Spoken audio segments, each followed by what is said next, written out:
ओम श्री विष्णवे नमः। वैकुंठ चतुर्दशी हर साल कार्तिक मास के शुक्ल पक्ष की चतुर्दशी तिथि यानी कि 14वें दिन मनाई जाती है।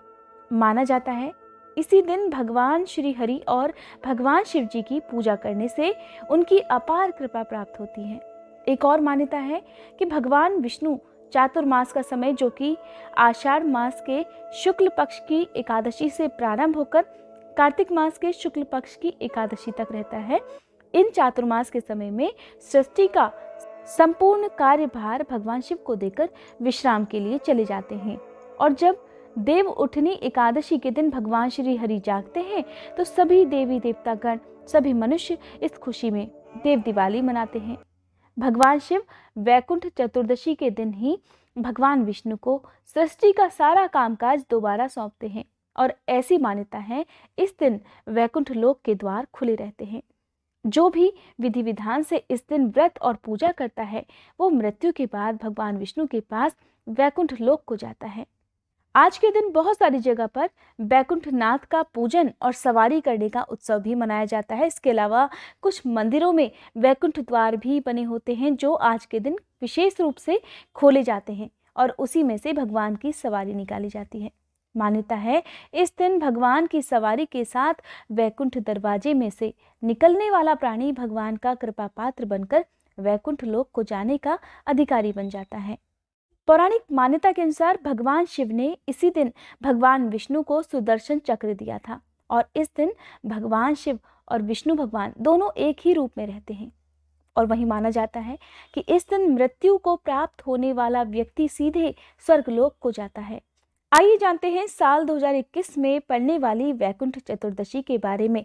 वैकुंठ चतुर्दशी की शुभ तिथि, शुभ मुहूर्त क्या रहेगा, इसका क्या महत्व है, पूजा कैसे आप कर सकते हैं और आज के दिन जो कथा सुनी जाती है वो भी मैं आपको सुनाऊंगी। साल 2021 में 17 नवंबर दिन बुधवार को वैकुंठ चतुर्दशी है और चतुर्दशी तिथि प्रारंभ हो रही है 17 नवंबर बुधवार की सुबह 9:51 से, जिसकी समाप्ति होगी 18 नवंबर गुरुवार की दोपहर ठीक 12 बजे। इसके बाद से पूर्णिमा तिथि प्रारंभ हो जाएगी और कार्तिक पूर्णिमा का हिंदू धर्म में बहुत महत्व है। इस दिन देव दिवाली के रूप में मनाया जाता है और कार्तिक पूर्णिमा के दिन जो जो काम किए जाते हैं या किस तरह से पूजा करनी चाहिए, क्योंकि कार्तिक मास का समापन पूर्णिमा के दिन हो जाता है, तो जिन भक्तों ने कार्तिक मास के व्रत किए हैं, नियमों का पालन किया है, उन्हें इस दिन क्या करना चाहिए इसके बारे में जानने के लिए आप मेरी अगली वीडियो का इंतजार जरूर कीजिएगा। जान लेते हैं वैकुंठ चतुर्दशी के सूर्योदय और सूर्यास्त के समय के बारे में। तो 17 नवंबर बुधवार को सूर्योदय का समय रहेगा सुबह 6:45 और सूर्यास्त का समय रहेगा शाम 5:37 पर। चंद्रोदय का समय रहेगा शाम 4:33 पर। ऐसी मान्यता है कि वैकुंठ चतुर्दशी के दिन भगवान श्री हरि विष्णु को 1000 कमलों से पूजा करने वाले व्यक्ति और उसके परिवारजनों को वैकुंठ लोक की प्राप्ति होती है। तो वहीं इस दिन श्राद्ध और तर्पण भी किया जाता है जिसका विशेष महत्व होता है। माना जाता है इसी दिन महाभारत काल में युद्ध के समय और उसमें मारे गए लोगों का भगवान श्री कृष्ण ने श्राद्ध करवाया था। और वैकुंठ चतुर्दशी का यह व्रत जो होता है वो शैव मत और वैष्णव मत को मानने वाले जो लोग होते हैं उनकी पारस्परिक एकता का भी प्रतीक होता है। वैकुंठ चतुर्दशी के दिन पूजा का जो विशेष मुहूर्त रहता है, जिस दिन अगर आपकी कोई अभीष्ट इच्छा है तो उसकी पूर्ति के लिए आप रात के समय विशेष रूप से पूजा कर सकते हैं। इसे महानिशीत काल का समय माना जाता है। तो पूजा करने के लिए आप रात को 11:42 से देर रात 12:37 तक जो निशीत काल की पूजा है भगवान विष्णु और भगवान शिव को प्रसन्न करने के लिए वो आप इस समय कर सकते हैं। बाकी पूजा शाम के समय आप जिस तरह से करते हैं उस समय आप कर सकते हैं। एक बार महर्षि नारद जी देवलोक से पृथ्वीलोक पर घूमने के लिए आए। अब सारे पृथ्वीलोक में काफी समय बिताकर वो जब वापस सीधे वैकुंठ धाम पहुंचे तो वहां उन्होंने भगवान श्री हरि को प्रणाम किया। तब विष्णु जी ने उनके आने का कारण उनसे पूछा। देवर्षि नारद कहने लगे, हे प्रभु, आप तो कृपा के सागर हैं और आप तो अपने भक्तों पर बहुत दया रखते हैं, उनकी सदैव रक्षा भी करते हैं, उन्हें मुक्ति भी प्रदान करते हैं। इसलिए हे प्रभु, आप कृपया कर कोई ऐसा उपाय मुझे बताइए जिससे भक्ति करके सीधे मुक्ति प्राप्त की जा सके। देवर्षि नारद की बात सुनकर भगवान श्री हरि कहने लगे, हे देवर्षि, मेरी बात सुनो। यदि पूरे संसार में कोई भी स्त्री पुरुष या देवगण कार्तिक मास के शुक्ल पक्ष की चतुर्दशी तिथि को व्रत रखेगा और विधि विधान से पूजा करेगा, उसके लिए सदैव स्वर्गलोक के दरवाजे खुले रहेंगे। जिसके बाद भगवान श्री हरि ने जय और विजय को बुलाकर आदेश दिया कि कार्तिक चतुर्दशी के दिन स्वर्ग के द्वार खुले रखना। देवर्षि नारद जी से कहा, हे महर्षि, इस चतुर्दशी वाले दिन जो कोई व्यक्ति श्रद्धा भाव से मेरी पूजा करेगा, उसे वैकुंठ लोक की प्राप्ति होगी। पौराणिक मान्यताओं के अनुसार एक बार भगवान श्री हरि भगवान शिव जी की पूजा करने के लिए पृथ्वीलोक पर काशी विश्वनाथ मंदिर आए और वहां पर उन्होंने मणिकर्णिका घाट पर स्नान करके 1000 सोने के कमल फूलों से भगवान विश्वनाथ की पूजा की। जब वह अभिषेक कर रहे थे, तब भगवान शिव ने भगवान श्री हरि की परीक्षा लेने के लिए 1000 फूलों में से एक फूल कम कर दिया। अब जब भगवान श्री हरि शिव जी की पूजा के लिए फूल उन्हें चढ़ाने लगे, तो उन्हें एक फूल कम लगा। अब वो सोचने लगे कि मैं एक फूल कहाँ से लेकर आऊं, क्यों ना मैं इसकी जगह पर एक आंख चढ़ा देता हूं, क्योंकि मेरी दोनों आंखें भी तो कमल नयन और पुंडरीकाक्ष हैं। यही सोचकर भगवान श्री हरि जैसे ही अपनी आंख निकालने लगे, तभी भगवान शिव वहां प्रकट हो गए और कहने लगे, हे विष्णु जी, इस पूरे संसार में तुम्हारे जैसा सच्चा भक्त कोई नहीं है, और इसीलिए आज से कार्तिक की 14 वैकुंठ चतुर्दशी के नाम से जानी जाएगी। और इस संसार में श्रद्धा भाव से जो कोई भी व्रत करेगा, उसे वैकुंठ धाम की प्राप्ति होगी। ऐसा कहते हुए भगवान शिव ने भगवान श्री हरि को सुदर्शन चक्र प्रदान किया और कहा, इस सुदर्शन चक्र में करोड़ों अरबों सूर्यों की कांति के समान शक्ति है। जिसके बाद भगवान श्री हरि ने कहा, इस दिन मेरे सच्चे भक्तों के लिए स्वर्गलोक के द्वार खुले रहेंगे। वैकुंठ चतुर्दशी के दिन व्रत करने वाले भक्तों को तारों की छांव में किसी नदी, सरोवर या तालाब के किनारे 14 दीपक जलाकर रखने चाहिए।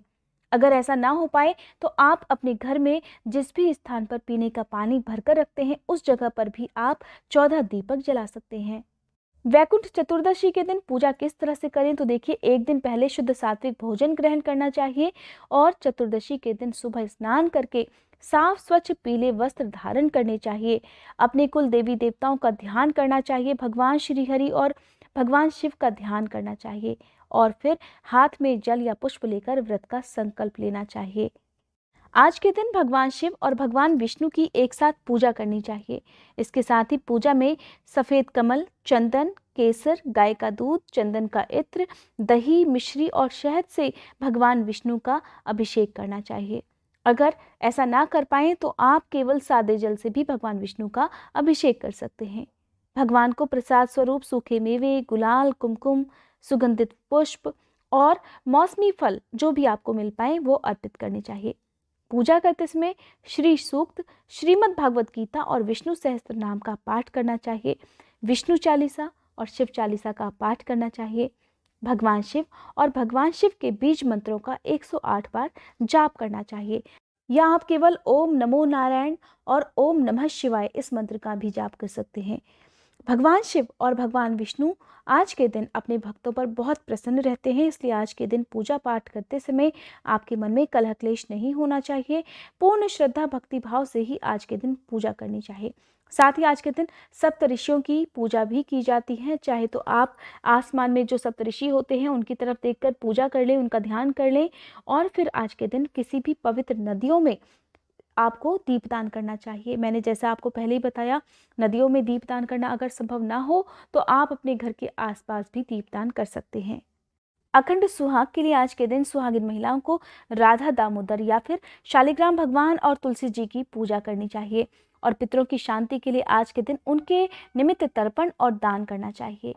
आज के दिन जो भी भक्त तुलसी जी और शालिग्राम भगवान की पूजा करता है, उनके घर में सदा सुख, समृद्धि और शांति बनी रहती है।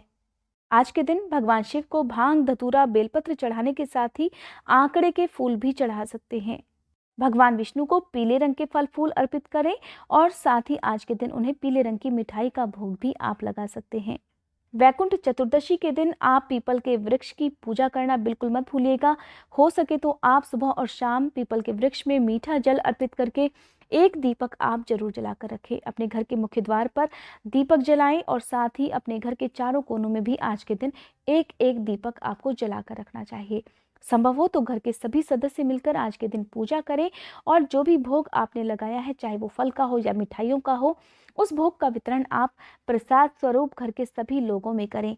आरती करें, क्षमा याचना करें और भगवान शिव और भगवान श्री हरि से प्रार्थना करें कि वो आप और आपके परिवार की सदा सर्वदा रक्षा करें। आपके घर में कोई दुख, कोई कष्ट, कोई बाधा न आए। आपके साथ साथ समस्त प्राणी मात्र का कल्याण करें। अपनी अगली वीडियो में मैं आपको सुनाऊंगी वैकुंठ चतुर्दशी के दिन सुनी जाने वाली 3 पौराणिक कथाएं। और देखिए, कार्तिक मास की पूर्णिमा के दिन कार्तिक मास का समापन हो जाता है। ऐसे में जो भी भक्त कार्तिक मास के सभी अध्यायों को सुनना चाहते हैं, मेरे चैनल पर जाकर कार्तिक मास के अध्याय 1 से लेकर अब तक के सभी अध्यायों को आप सुन सकते हैं।